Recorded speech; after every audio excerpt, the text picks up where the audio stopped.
Welcome back, guys, to another episode of the Stephen Cheevers Mind Trip.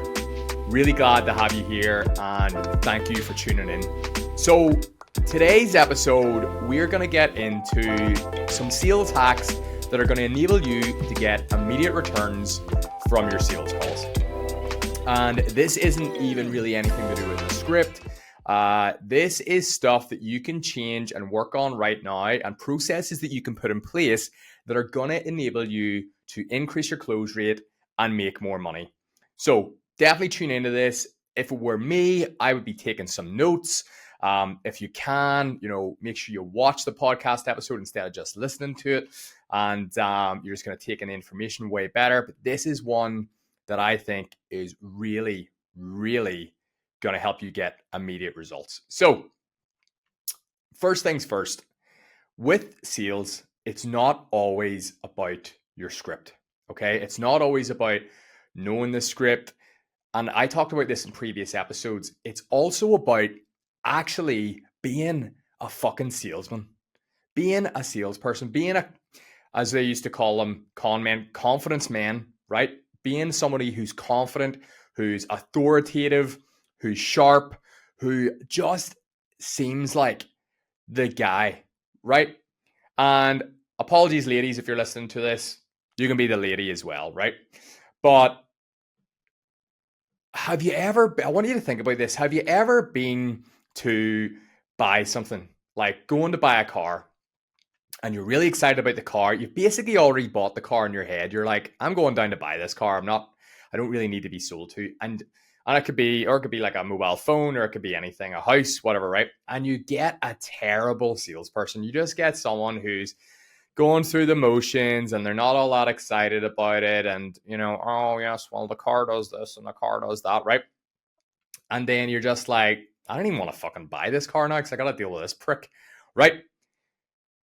And then you've maybe had a different experience where you've went in to look at something and the salesperson has been incredible. They welcomed you as soon as you walked in the door. You got a firm handshake. They were enthusiastic. They knew every answer to every question that you gave them. They were just fucking on it, right? And then you ended up buying it because even though you didn't really go in to buy, you were in for a look, and you were just like, fuck, that guy was just so good. Like, he's just sold this to me. I'm in now, right? That's how you need to be. And with sales calls now, as opposed to in-person sales and sales Zooms, I always recommend you do it over a Zoom call. I don't recommend doing it physically over the phone. It's not the 90s anymore.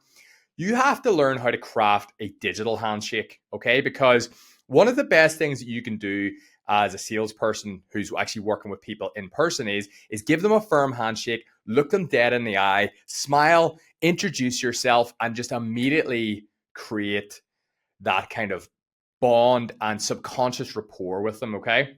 It's very hard to do that on the phone. It's a lot easier to do it over Zoom, but it's never going to be as easy as when you're face to face with someone and you can shake their hand and they know you're a real fucking man and they can actually deal with you, okay? So it's important with your own digital presence that you really are able to do as much as you can to actually emulate that, okay? Now, for me, there's a couple of different scenarios I'm going to run you through here. The first scenario is you run your own business and you're a founder doing their own sales, okay? So there's some things that you can change to your actual marketing message and your likes of your Instagram and things like that. If you are a closer, so you're listening to this and you actually work for another business, you can feed this back to the person that you work for and tell them to make these changes, because it's going to make your life a whole lot easier, right? There's several reasons why somebody will or won't buy from you, okay? And there's several variables that people need to be completely sold on before they actually buy. One of them is that they trust the company, so that they trust the company that they're buying from. So it doesn't matter, like if you're an excellent salesperson, but there's Google reviews out there saying that your company is scum, you're a fraud, you're a scam, it's a scheme, it's any of these things. Customer service is terrible. As soon as they sell you, they don't deliver, right? Any of that. Doesn't matter how great of a salesperson you are. It's going to be hard to get people across the line because you've got to overcome that, right? In the other scenario, right, you've got to be trusted yourself. So one, they got to trust the company. One, they got to trust you. So maybe the company's done all that work. They've got 5-star trust pilots. Everybody knows and loves them. They get, it's referral central, right? But you come in, you're not well dressed, you look sleazy, you have a bad attitude, you don't really give a shit, right? Then they don't trust you, okay? You're unsure of yourself, all these different variables, right? So they have trusted the company. They know the company can get them results, but they don't trust you. They don't trust what you're telling them, right? Okay. And then lastly, they need to trust the actual product itself. Okay. So is the product itself good? Does it do what it says on the tin? Okay. The company has a good track record. You as a salesperson, you're a nice guy. They like the cut of your jib. There's no social proof for the product, right? So they need those three things. They need to love the company, they need to love you, they need to love the product. Okay? So here are some things that you can do that are really basic, really easy. You can do it to your Instagram right now. You can go and create these, get a graphic designer and create these right now, okay? So at the top of your Instagram, there is the ability to pin 3 posts, okay? And there's also the ability separately to pin 3 reels. Now, so that gives you 6 opportunities to pin something that people will always see when they come on your page. Now, the pinned posts are better because you have to go and look for the pinned reels. You have to slide across. So I would focus more on those, but you can also utilize the pinned reels as well. And if you use reels instead of the posts, then you've cut the opportunity to pin stuff in half. So 3 pin posts, 3 pin reels, right? What we do on our pages for our businesses is we pin 3 different carousels at the top. Okay. Why should you trust us? Client results, and what it is we actually do. Okay. So people can research, right? Okay, I've come across this page on Instagram. I've seen some of their reels. I like it. What is it they actually do? Okay, now I understand what they do. Okay. I've not really heard a lot about these people. Like, why should I trust them? Okay, right. Now I understand why I should trust them. They've given me a reason to trust them. And then lastly, client results, right? So now they can go on and see, does the product actually do what you're saying it does? Okay, I can see multiple testimonials from different people. They've tagged them. They've even put their Instagram bio on there. So if I wanted to, I can actually reach out to that person and ask if it's real. So now there is significant trust, almost a bit of rapport built already with your company, not with any salespeople, but with your company. Now they're like, okay, I understand what they do. I feel like I can trust these guys. And yeah, they'll actually look legit. The results look good. Okay. So you can do that just on your Instagram. That's going to help you massively alone because people will read through that stuff. They might never comment on it. They might never like it, but they're going to read it. If they're interested in inquiring with you, they're going to read that stuff first. Okay.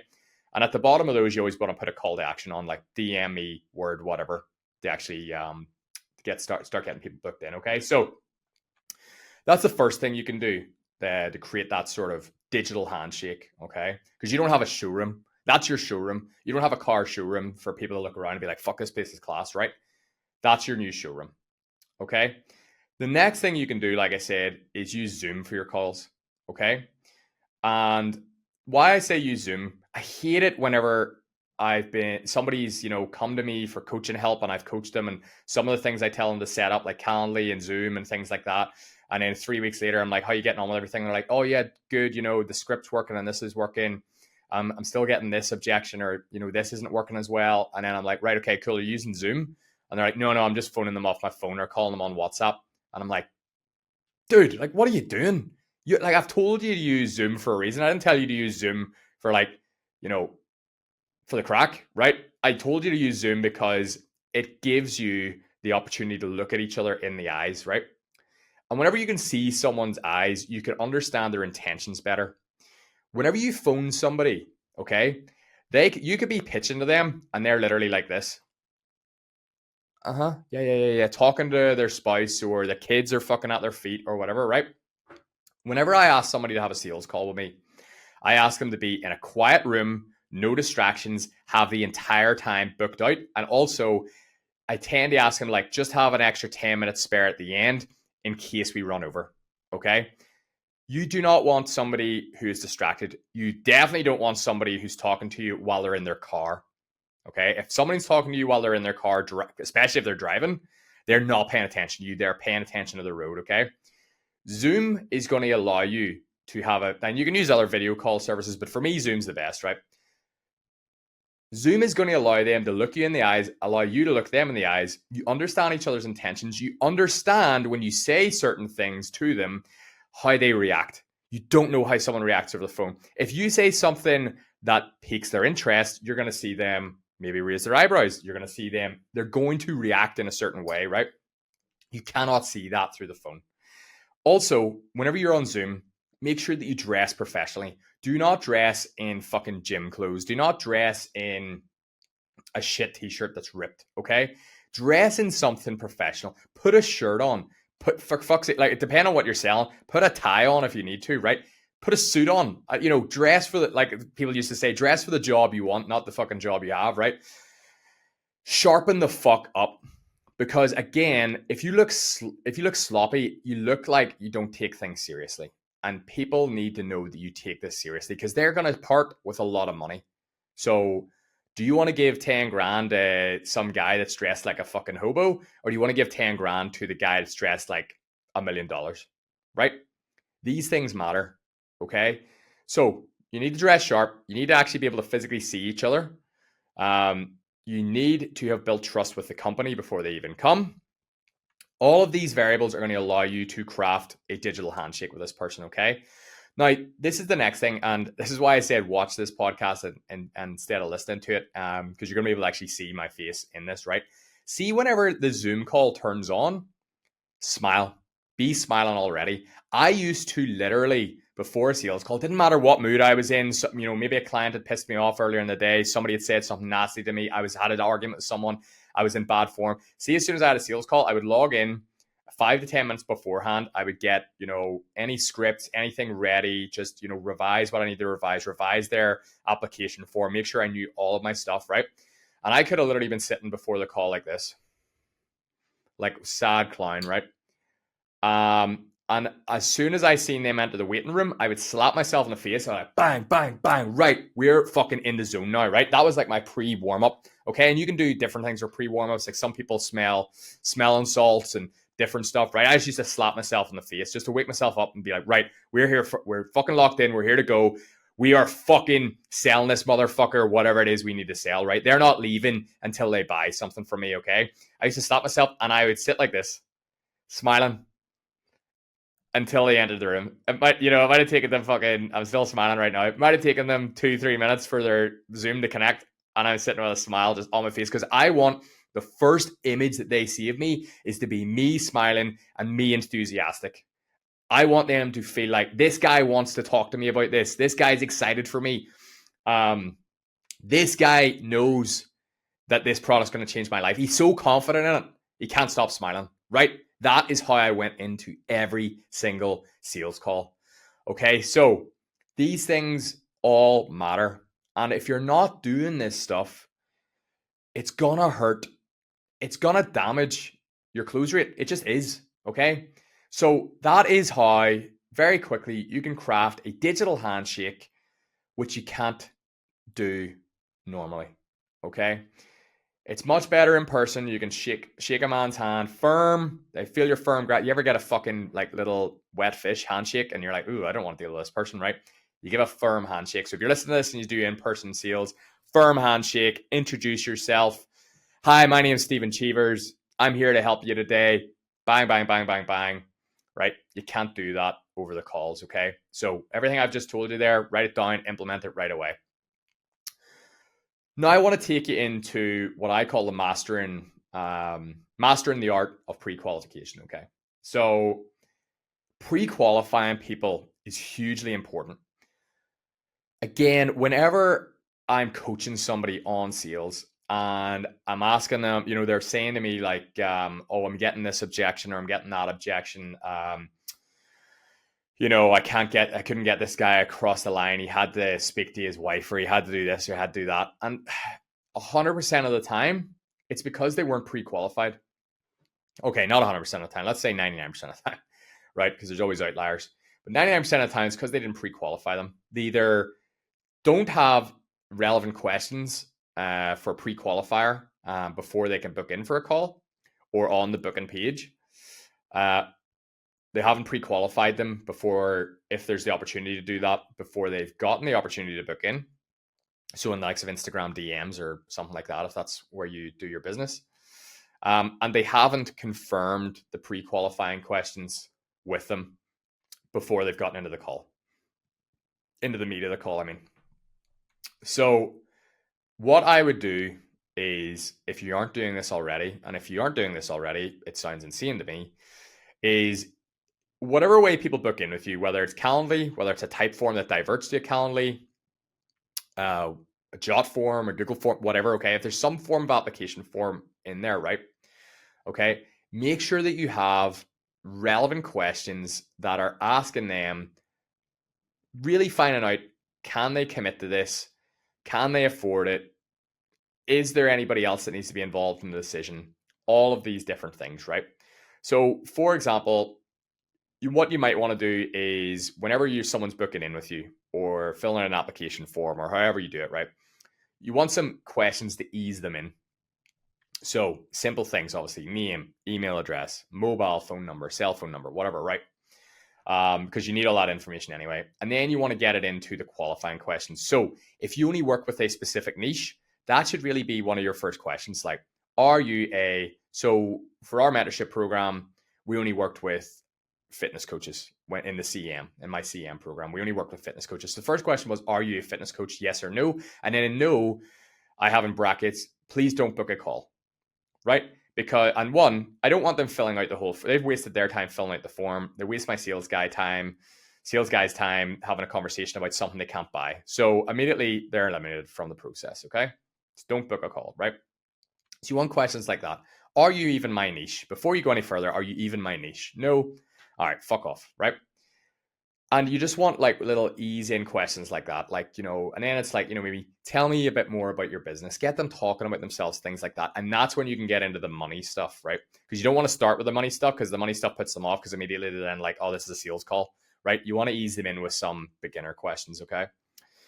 Then from there, that's when you want to start asking the serious questions that you actually give a fuck about, okay? So you may want to ask, instead of asking outright, can you afford this? You may want to ask, what is your current monthly revenue? People are much more comfortable putting that down. And you can, put it in bracket, like little brackets like 0 to 2K or 15K plus, or, things like that, depending on your niche and how much money you expect them to have, right? That's going to give you an indication of, one, can they afford the program or not? But the only thing there is obviously with that doesn't also explain profit. So you could have another question saying like, what's your monthly profit? And then you could understand that a little bit better. I would at some point in it have a question that said, has a price range, so that they understand sort of what your price ranges are. So whatever your, high ticket offer is that you want to sell, okay, on whatever the purpose of the call is, I would have something that is, so let's say it's just for, argument's sake, let's say it's $5,000, right? I would take $5,000, I would knock 20% off, and I would divide it by 30. Okay. And then I would take the $5,000, add 25% on, and divide it by 30. And those two numbers, the minus 20% divided by 30 and the plus 25% divided by 30, I would put those in as a range. And I would say, can you afford to invest between X and Y per day to achieve X goal? And I would have the option saying, no, not, no, couldn't afford that. Maybe I can definitely afford it, I just need more details on it. And then the last one, yes, I am all in, right? That's going to obviously give you another indication of whether they can afford this or not. Another question you want to ask is, are you the sole decision maker in deciding whether to proceed with whatever it is that you offer, okay? To proceed with this program, however, okay? So again, yes or no, I need to speak to business partner, spouse, whatever, right? That's fine. I then also put in brackets after that, please bring them to the call or discuss the possibility of joining before you come to the call, right? I don't want them coming to the call and their spouse isn't teed up, or spouse isn't there, or the business partner isn't involved in the process, right? there's no point in speaking to somebody who 100% is not going to give you a decision on the day. Okay. Because people, when they leave the call, they don't sign up. They just don't. Right. Very few people that, I mean, yes, follow people up, all the rest of it. But like, for me, it's less than, in my industry, less than 5% actually come back and actually buy if they leave the call without buying. So you don't want to give them a reason to have to do it. Okay. And that's why a 2 call process is good, because you can do the first call without the person. You give them as much information as possible. And then you say, look, like you build up a rapport with them. Like, can you bring Stacy to the call? Right. Or can you have the conversation about joining with your wife before the call? Right. Because on the next call, I am going to ask you, do you want to sign up? Yes or no? And you need to give me an answer there and then. Right. So these are our pre-qualifiers. You can just get out of the way. Okay. So we know affordability. We know if there's anybody else involved. And yeah, that's basically the gist of what you need, right?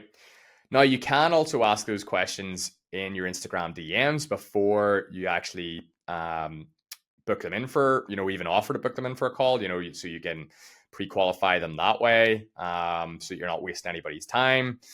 There's different wee things. Now, regardless of that, I'm going to move on to basically like my sales blueprint whenever I get somebody in and on the script. Okay.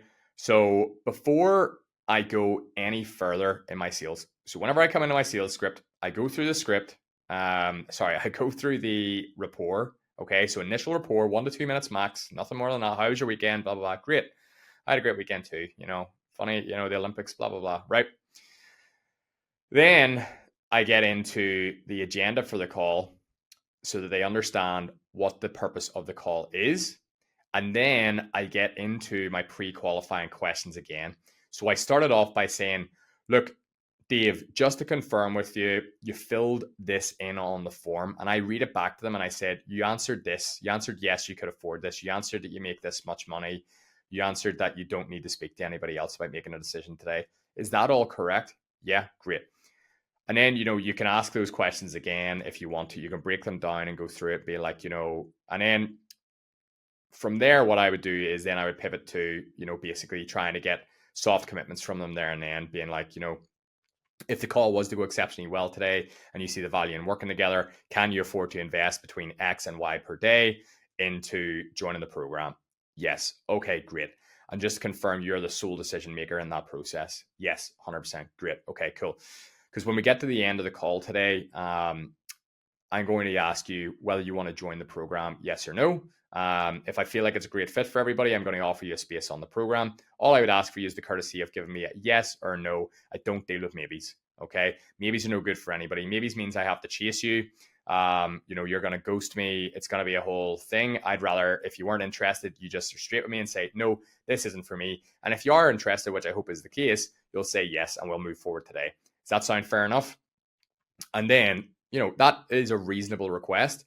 And then now this is where you might even get your first objection. They'll go, oh, well, I like to sleep on these things and blah, blah, blah, blah, blah. I like to have a think about it no matter what.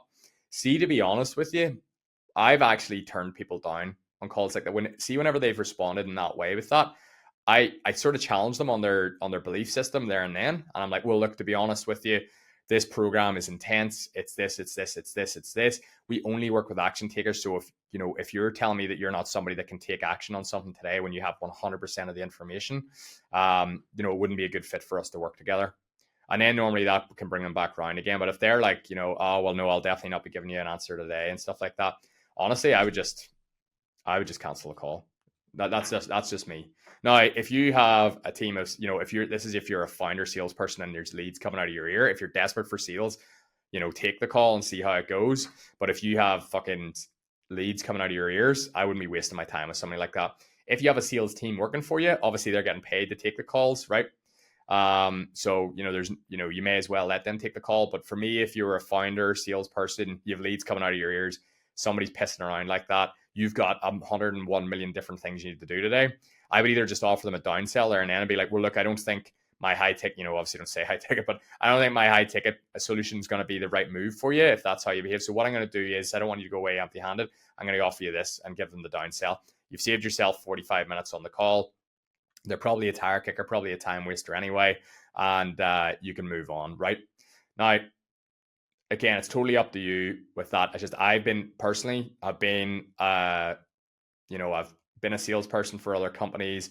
I've been a founder seller. I've managed sales teams. I have a sales team now. For me, if I was the one doing the calls as a founder salesperson, and I know I've got a million, I've 50 pieces of content to shoot today. I've got this to do. I've got client delivery to do. I've got a million and one, and somebody's fucking me around like that, and I've 10 sales calls the rest of the week out. So that's me. Now it's up to you if you want to go ahead with it. But if they can't respect your terms, then there's no point in you carrying on with the process, because if they can't respect your terms in the sales call, they're not going to respect your terms in your program, which is going to be a big issue for you, because one, they're not going to get a result. So I always basically, say to my clients when they're coming in with me, it's like, if I tell you to jump, there's no questions. It's like, hi, right? I don't want you being like questioning everything I do. I know what works and I know what doesn't work. Don't go and do your own hybrid thing. Do what I fucking tell you to do. Straight up. That, like, especially when I'm sales coaching somebody, when I'm trying to improve someone's sales and I find out they haven't done a process, they've left the process out, they're not asking certain questions because they find them awkward. That really fucks me off. Okay. And it should fuck you off too. So that's it. If your prospect is not going to respect your terms in your initial conversation, then there's no point in even working with them, because they're not going to respect your terms in your actual coaching program. And trust me, I've been there. I've had clients like that where I've sold it to them anyway. I've put them through whenever I got a gut feeling about them. I was like, I don't think I'm going to enjoy working with this person, but you know what? Fuck it. We're chasing a record month. Just get them in, right? We've all done that in the past. And 100% of the time regretted it, because I went, fuck it. This guy is shit. He doesn't listen. He's not an action taker. He doesn't implement, right? And it ends up they want to leave, and it's awkward, right? Okay. So bear that stuff in mind with that. Now, the next thing that I want to take you through is priming your prospects. Okay. So you want to make sure, right? This is important for show up rate, and it's important for them to come onto the call enthusiastic and engaged. Okay.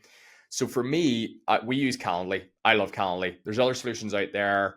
There's automated emails that you can do through ActiveCampaign, or automated emails through Go High Level, or CRM systems, things like that. I just love Calendly. I think it's great.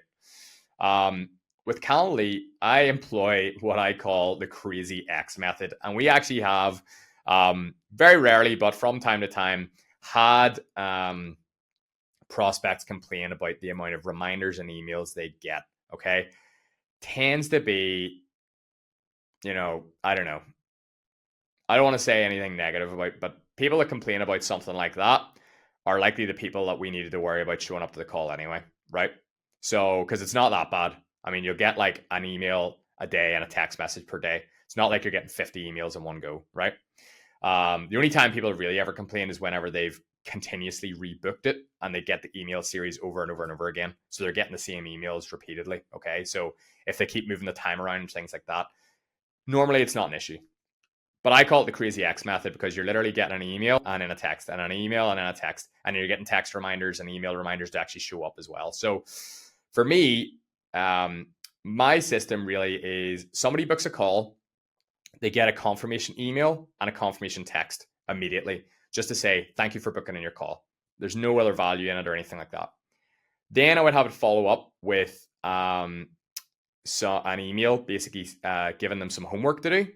And basically just, saying, look, I want you to complete this. I want you to watch this training video, or I want you, whatever it is, I need this done before you get onto the call with me. Okay. And I'm actually going to take you into the specific homework that we give later in the podcast. So I would have that go out, right? And then I would have a text message going out later in the day being like, because not everybody checks their emails. Sometimes your emails go into people's junk as well. So I would have a text message going out being like, we sent you an email with a really important video in it. It's homework that I need you to do before the call. Can you please check it out, right? We also have our sales guys send them, so it's not a text from Calendly, it's a real text message. We have them send a real text message just saying like, hey, it's X person from whatever business, okay, ABC Incorporated. You're booked in for your call with me. Just to make sure you're not some kind of internet bot or something like that, can you just text me back to let me know you're in? or else they're going to have to cancel your call, right? They then text back saying them in. So they're locked in, right? If they don't text back, you can generally cancel a call because you don't know if they're going to show up or not, right? I then have my salesperson go onto Instagram because we get their Instagram username as part of the qualification form when they're booking in, and send them a voice note on Instagram introducing themselves and saying, hey, it's Dave here from the CM. Blah, blah, blah, blah, blah. Looking forward to meeting with you. Just wanted to introduce myself so you knew who I was before you actually come on the call. Okay. So now they're like, oh, right, okay. Because I knew they know they're not going to meet with the founder of the business most of the time, unless the company's very small. But now they're not worried about meeting this random stranger on the internet. They know who this person is. They know who Dave is, sort of. They're like, oh, that's really nice of him to say that, right? Okay. The next day, we're going to send another email with more context, testimonials, things like that. And then a follow-up text message saying, hey, sent you that email. Did you see it? Okay. At some point in there as well, so sometimes they get, depending on what time of the day they book, they'll get 2 emails in the one day. There's also a breakdown of how the call is going to go so that they understand everything about the call, right? So there's that. Now, depending on how far you let the calls go out, typically I like my calls to take place within 48 to 36 hours max. Or 36 to 48 hours, I should say, 36 to 48 hours max, or at the very, very furthest out, like 72 hours or something like that. Like you want it to be within a couple of days, 3 to 4 days max. 3 days is ideal. Anything after that, they'll forget about it. They'll lose their enthusiasm, stuff like that. So as my own mentor told me once, he goes, you want to have a tiny window that's wide open. So you want to have a lot of times that they can book in, but in a small, very close period of time. Okay. So we have emails and texts going out every single day, giving them more and more value, warming them up, engaging with them. And then also the day of the call, the day before the call, they get an email and text saying your call's tomorrow. Don't forget about it. The day of the call, an email and text saying your call's today. Don't forget about it. An hour before, an email and text saying your call's in an hour. Don't forget about it. And then 5 minutes before, your call's in 5 minutes. Don't forget about it, right? That's to ensure that people show up, because people book sales calls on a whim and then they don't show up for them because they're like, fuck it, right? But it ruins your whole day. It ruins your sales guy's day. It puts them in a bad mood. You got to do everything you can to get these people to show up, okay? That probably sounds like overkill to you. It is a wee bit overkill. But I'd rather it be slightly overkill and people show up than it be underkill, if that's even a word, and nobody shows up, right? So that's kind of our method. So you want to make sure that you're using reminders and follow-ups to people booking in, okay? The other thing is as well is I would have your sales guy call, so actually physically phone call the day before the call, okay? So he sent the voice note on Instagram upon them booking, and then call the day before it and reconfirm that they're going to show up, and also reconfirm that they have the homework done, because having the homework done is really important too, because that's going to ensure that they've actually invested some time into this process and they're not going to no-show when they've done the homework, right? So again, threaten to cancel a call if they don't have the homework done. So that brings me on to the actual homework itself. So my traffic light system, I call it, which is red, amber, green. And it's an assessment tool that's going to allow you to customize your pitch in real time. And it ensures that you address the precise concerns and desires of your clients. Okay. Because what we want to do, obviously, as we get through the script, is move them from consideration to close effortlessly. So what I do with the traffic light system now is I actually have it go out before it. That's their homework.